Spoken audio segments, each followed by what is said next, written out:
you'll see what the pump or the station tells you versus what's actually going in your car. Those don't always match up. It's very possible to use more power than your battery actually holds while you're sitting at a charging station. If you don't drive an electric vehicle already, you probably will one day. Drivers have to pay for the electricity at public charging stations, but how do you know you're really getting the kilowatts you're being billed for? Here's what you need to know about charging your car and what to do when the numbers don't add up. So far I've loaded a lot of fun to drive, a lot quicker than anything else I've ever driven before. Larry Caldwell recently bought his first electric vehicle, but keeping the battery charged can be confusing. There's a lot of ambiguity, right? You'll see what the pump or the station tells you versus what's actually going in your car. Those don't always match up. So since we plugged it in, I've gained 68 miles worth of range. It's getting more and more expensive, but it's still cheaper than gas. Dallin Gale co-founded a Utah Tesla owners group on Facebook. He normally charges at home, but wouldn't mind government inspections of commercial EV stations. Because it's not like a gas station, you know, some are timed, some are not. Tesla itself doesn't even have a reader on their chargers, it's all in the car. When you're filling up with gas, this sticker shows that someone from state government ensured the pump is giving you the gallons you paid for. California and Florida have begun inspecting EV stations. Other states have been slower. New York, Washington, and Montana are among states who say they are devising rules and implementing new standards. If I were a business and I owned an electric vehicle fueling station, I want to make sure my competitors are held to the same rules that I am. Tina Butcher is a scientist at the National Institute of Standards and Technology, a federal agency that just published guidelines for EV charging stations and anyone who wants to inspect them. And they will become effective in January 2023 for those states that decide to adopt and implement them. So what do you do right now if you think you're being shortchanged at the charger? It's possible that maybe there's some inaccuracies, but it's also possible that the customer is misunderstanding how a charging system works. The high voltage battery is this piece. It starts right here. It's the full width of the vehicle and it just goes all the way to the back. Weighs almost 1,000 pounds. First, understand what's being charged. If it's a hot or cold day, the car may be running electricity just to get the battery the right temperature.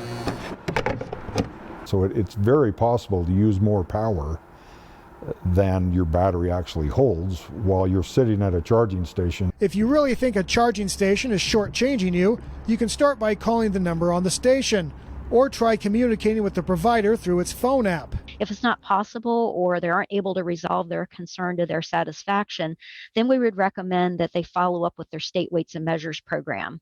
Anytime someone can make a quick buck, they're going to, which is why we need some sort of regulation. So many of our indigenous communities are isolated, and so people are living in their separate communities, many times in rural communities, and so they don't have the same resources that others do living in larger metropolitan areas. Studies show that Native Americans living on reservations or other tribal lands do not have access to affordable high-speed internet service. But the problem is the people in rural America, rural Oklahoma, rural Chickasaw Nation territory, they really don't understand it. According to the American Indian Policy Institute, 18% of tribal reservation residents have no internet access, while 33% rely on smartphones for internet service. But even where broadband is available, the cost can be a barrier. If they see that they have affordable broadband in these areas or have high speed, even broadband that's even above the 25 and 3 level, where they can set up a business and can promote their product online from setting at their home in a 2,000 population community. It's critical. It's a huge win-win for people in those areas. Which is why Congress passed the Affordable Connectivity Program. It's part of the $1 trillion infrastructure package, and $14.2 billion will go toward providing broadband internet service to rural areas, including tribal lands. Right now, people in those areas could be paying $100 or more a month, and this will change that to $30 a month and also provide services in areas that didn't have it before. Many people may think that a lot of these issues have been resolved and are really things of the past, but we really have a lot of things that are ongoing issues that if it weren't for the internet, that level of awareness could not have been raised. And just connecting these areas with broadband services can help with multiple problems for rural America, like accessing telehealth and remote learning for students. As for Native American communities, internet access can help them with teaching their native language and resources when it comes to missing and murdered Indigenous people cases. That has been a critical thing.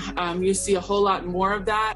Social media networks, people are creating groups and things like that for awareness, but also just being a part of that larger community. Like I said, we're not just individuals out here, living our best lives. We're a part of a bigger community, and we stay connected that way. Now, tribal nations across the country are applying for these grants and hope all of this will improve their essential operations. Near Oklahoma City, I'm Thomas Hoppo reporting.